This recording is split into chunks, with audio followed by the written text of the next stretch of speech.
Itong phone sobrang ganda at ang perfect. Ang masasabi ko dito ay the best.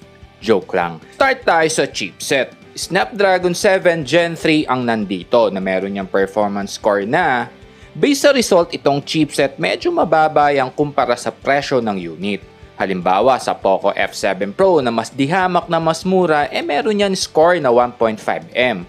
Yung old model ng Infinix GT20 Pro almost 1M ang score. Ito para may idea lang tayo. Di tayo nakatingin lang sa panglabas ng anyo ng isang smartphone. Ang claim nito meron 5,000 nits sa brightness so check na rin natin. Time check, nasa katanghalian tayo. Kung mataas ang lumens nito dapat sa 50% brightness, sa mataas na araw ay kita dapat yung text.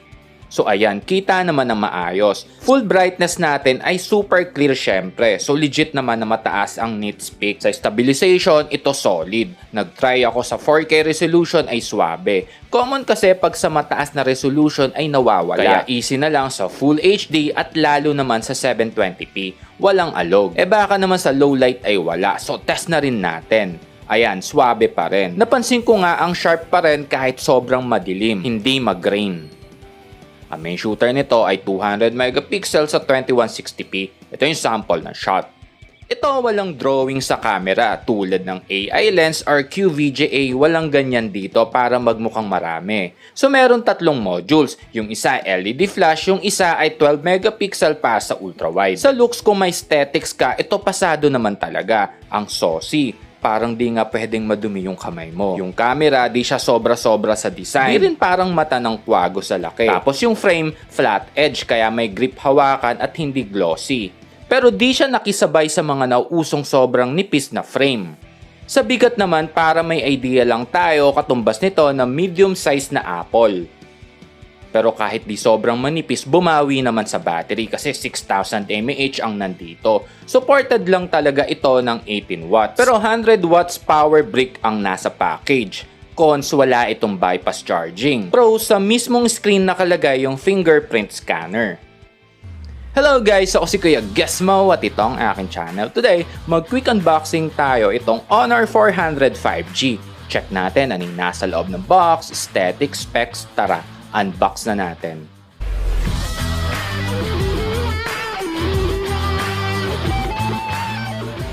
Dito sa manipis na box sa harap itong SIM ejector.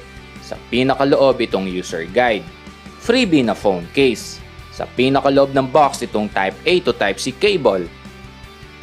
At ang huli, itong power brick. So nag-charging speed test na rin ako dito. Nag-start ako sa 13%.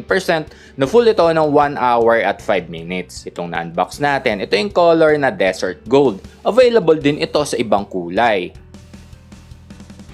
Next, punta na tayo sa specs. Ang screen size nito ay 6.55 inch na 2K class resolution na AMOLED display. Hanggang 120Hz ang nandito. Meron naman yan screen protection pero hindi lang kasing sikat ng Gorilla Glass pero solid din yan at scratch proof. Yung camera na nasa punch hole ay 50 megapixel. Ito yung sample ng shot.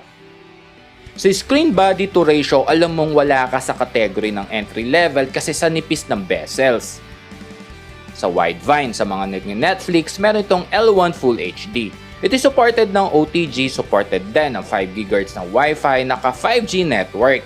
Android 15 version ang nandito. Ito supported din ng NFC. Itong na-unbox natin, ito yung 12512 na variant na meron yung memory extension.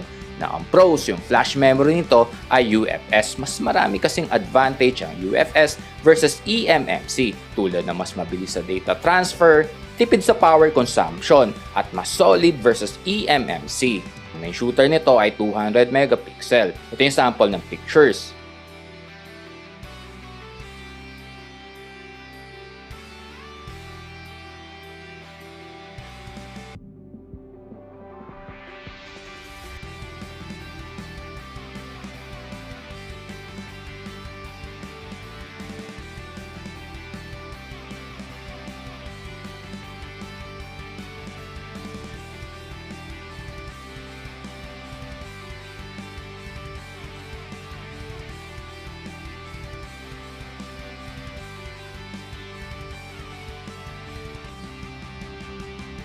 Ito ang video settings na available.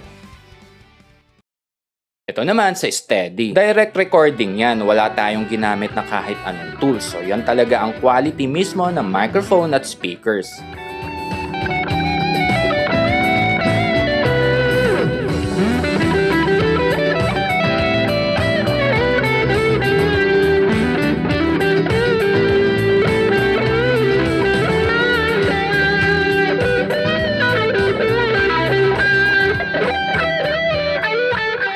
Ang video zoom nito ay hanggang 10 times.